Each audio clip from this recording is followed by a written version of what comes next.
Dalam Premier League season 2025-2026 tercatat ada 10 klub yang menggunakan sponsor betting atau judi online sebagai sponsor utama mereka. Kalian bisa melihatnya digunakan sebagai logo sponsor utama di bagian depan setiap jersinya. 10 klub, yang itu artinya 50% dari total. Plus, angka ini juga merupakan peningkatan dari tahun-tahun sebelumnya. Membuktikan kalau sponsor betting semakin marak lagi diterima oleh klub Premier League. Namun, pada season 2026-2027 mendatang, pihak Premier League akan siap menggunakan peraturan baru yang memberikan banned kepada situs betting sebagai sponsor utama para klub ini. Alasannya sudah cukup jelas. Baik itu pihak Premier League maupun pemerintah UK melihat sponsor betting sebagai masalah baru yang sedang meradang. Dan sudah cukup jelas juga kalau mereka harus melakukan sesuatu. Sayangnya dengan keputusan ini maka bagi mereka klub dalam tanda kutip kecil yang mengandalkan sponsor betting sebagai pemasukan besar,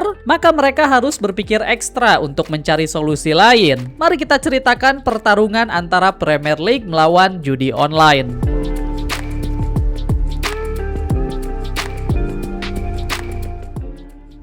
Siapa sangka kalau ternyata permasalahan judi online ini tidak hanya terjadi di Indonesia tapi seluruh dunia, termasuk di Inggris sana. Terlebih lagi untuk Inggris, para korban yang termakan judol ini lebih mengarah ke anak kecil atau di bawah umur, bukan akang-akang Jawa Barat yang top up lewat dana. Berbagai studi dan penelitian yang dilakukan orang sana membuktikan kalau di era sekarang, anak kecil ini sangat rentan terhadap sisi negatif judol, alias mereka ketagihan. Dan kita semua tahu lebih seringnya endingnya seperti apa. Satu studi mengatakan kalau penempatan logo judol ini sangat berpengaruh karena akan lebih mudah lagi bagi anak di bawah umur yang terpampar. Apalagi dalam dunia sepak bola. Ketika ada satu pemain bintang, apalagi untuk pemain lokal di klub besar yang diidolakan banyak anak kecil di sana, maka sangat rentan bagi mereka dibuat penasaran dengan apa sih logo ini, lalu berakhir mengetahui dunia judol seperti apa. Dalam era sekarang di mana semua hal bisa dijadikan bahan judol, maka semakin dipermudah lagi masalah ini menyebar. Coba kalian bayangkan, level judol di era sekarang sudah bukan lagi sekedar tebak skor akhir, tapi mulai dari lemparan ke dalam, goal kick, pelanggaran, dan masih banyak lainnya. Satu persatu bahan ini bisa digunakan untuk satu judol yang berbeda. Levelnya memang sudah sekronis itu. Tapi dunia sepak bola live atau siaran TV bukanlah satu-satunya sumber masalah ini. Karena untuk era modern sekarang, anak kecil juga lebih mudah terkena efek judol dalam hal kecil yang mungkin tidak kalian perhitungkan. Contohnya seperti sistem gacha dalam game sepak bola layaknya FIFA dan sejenisnya. Ada yang berargumen tentang collectible cards yang juga memiliki sistem hoki-hokian, alias kalian tidak punya kendali untuk melihat hasilnya. Kalian hanya bisa berharap kalau hasilnya sesuai dengan harapan kalian. Tapi sebagai gantinya ada hal yang kalian korbankan atau pertaruhkan, mulai dari anak berumur 11 tahun sampai 24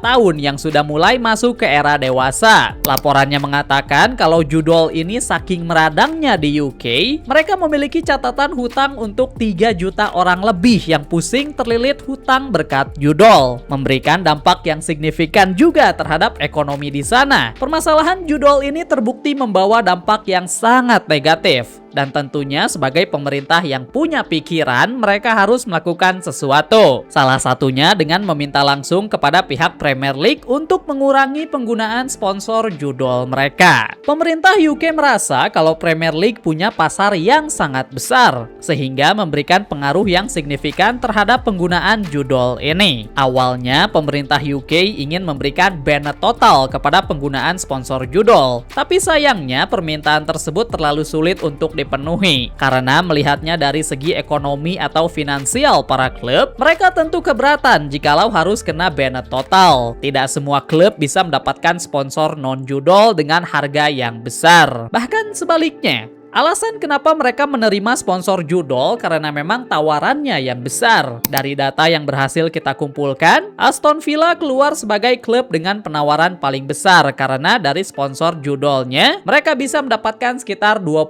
juta euro. Sedangkan klub di bawahnya seperti Everton, West Ham, Fulham, dan lainnya, mereka mendapatkan angka yang lebih rendah lagi. Nah, sekarang mari kita bandingkan dengan klub top 6. Manchester United, City, Arsenal, dan lainnya tentu punya keuntungan karena bisa mendapatkan sponsor utama non-judol. Perbandingan ini tentu membuat persaingan di market antar klub terlalu jomplang. Perbandingan ini saja sudah terjadi sebelum sponsor judol di-banned, apalagi setelahnya. Alhasil Premier League juga tidak bisa memberikan banned total karena bisa merusak finansial dari klub kecil secara signifikan dan cepat. Plus kalian mungkin tidak tahu, tapi klub besar pun tidak imun terhadap penawaran sponsor judol ini. Hanya saja mereka bisa menerimanya tanpa harus menjadi sponsor utama. Alhasil, Premier League harus mencari celah baru, dan itulah yang mereka lakukan. Mulai musim 2026-2027, Premier League resmi melarang semua klub untuk menggunakan sponsor judol, tapi hanya untuk sponsor utama mereka saja, alias sponsor di depan jersey. Mau tidak mau, setiap klub harus bisa mencari sponsor utama yang lain. Tapi untuk sponsor judol, mereka masih diizinkan dalam beberapa bagian. Setelah lepas dari sponsor utama, maka lokasi selanjutnya yang bisa digunakan adalah bagian samping. So, kalian bisa mengharapkan musim depan banyak klub ini untuk menggunakan sponsor judol mereka di bagian samping jersey. Selain itu, sponsor judol juga masih boleh digunakan untuk kit latihan, iklan di lapangan, atau backdrop interview di stadium,